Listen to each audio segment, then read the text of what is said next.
Assalamualaikum warahmatullahi wabarakatuh. Sebelumnya perkenalkan, saya Anis Melani dengan NIM 103228. Di sini saya akan menerangkan mengenai Assalamualaikum warahmatullahi wabarakatuh. Sebelumnya perkenalkan, saya Anis Melani.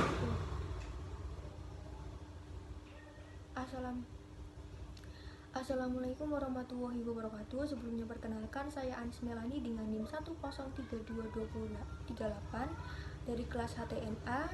Di sini saya akan menerangkan 3 materi untuk UAS mata kuliah Islam dan Hak Asasi Manusia.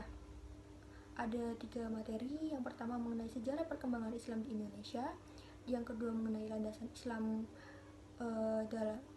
landasan HAM dalam Islam, dan yang terakhir mengenai hubungan HAM dengan maqasid asy-syariah. Langsung ke materi pertama mengenai sejarah perkembangan Islam di Indonesia. Sejarah perkembangan HAM di Indonesia. HAM adalah hak HAM adalah hak yang melekat pada diri manusia yang dianugerahkan dari Tuhan, yang sudah ada sejak manusia itu lahir hingga manusia meninggal. Sejarah perkembangan HAM di Indonesia ada tiga periode. Yang pertama, pada era Orde Lama. Pada era Orde Lama, HAM mengalami macet setelah Presiden Soekarno mengeluarkan dekret pada tanggal 5 Juli tahun 1959 yang berisi mengenai pembubaran konstituante dan menggantinya dengan pemerintahan yang otoriter. Pada era ini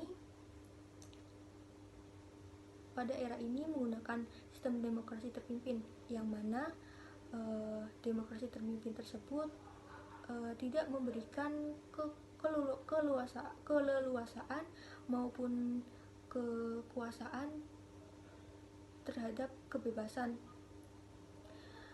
Contohnya seperti kebebasan untuk berpendapat dan menulis. Pada era Orde Lama dianggap menjadi salah satu penyebab terhambatnya HAM di Indonesia. Yang selanjutnya, pada era Orde Baru, pemikiran HAM pada era ini dianggap sebagai pemikiran Barat atau pemikiran individualis, berbeda dengan ideologi Pancasila.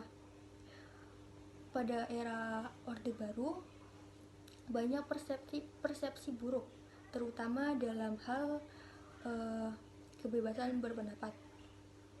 Ide dan gagasan yang berbeda dengan pemerintah dianggap sebagai makar. Dan yang ketiga, pada era reformasi. Pada era reformasi, pemikiran tentang HAM mulai berkembang. Masyarakat, setiap elemen masyarakat mulai sadar tentang pentingnya hak asasi manusia. Pada era ini masyarakat sadar bahwa HAM adalah hak bagi setiap manusia dan tidak boleh ada diskriminasi di dalamnya. Ya, lanjut ke materi yang kedua mengenai landasan HAM dalam Islam. Landasan HAM dalam Islam bersifat teoritis atau segala sesuatu berpusat pada Tuhan. Berbeda dengan landasan HAM menurut Barat yang bersifat antroposentris atau segala sesuatu berpusat pada manusia. Prinsip utama HAM dalam Islam ada 5, yaitu perlindungan HAM terhadap jiwa, akal, agama, keturunan, dan harta. Materi yang terakhir mengenai hubungan HAM dengan maqasid asy-syariah. Relevansi antara HAM dengan maqasid asy-syariah adalah keduanya sama-sama berpusat untuk keduanya sama-sama mementingkan untuk kemaslahatan manusia.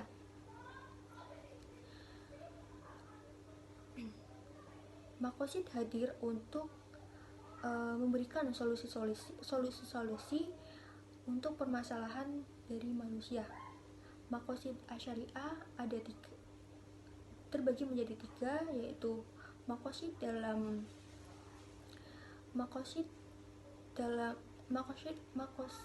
terbagi menjadi tiga.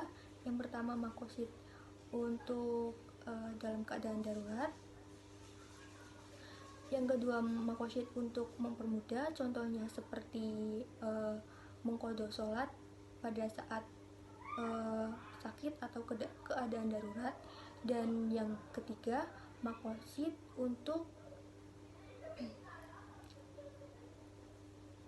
sebagai penyempurna, contohnya seperti berwudu sebelum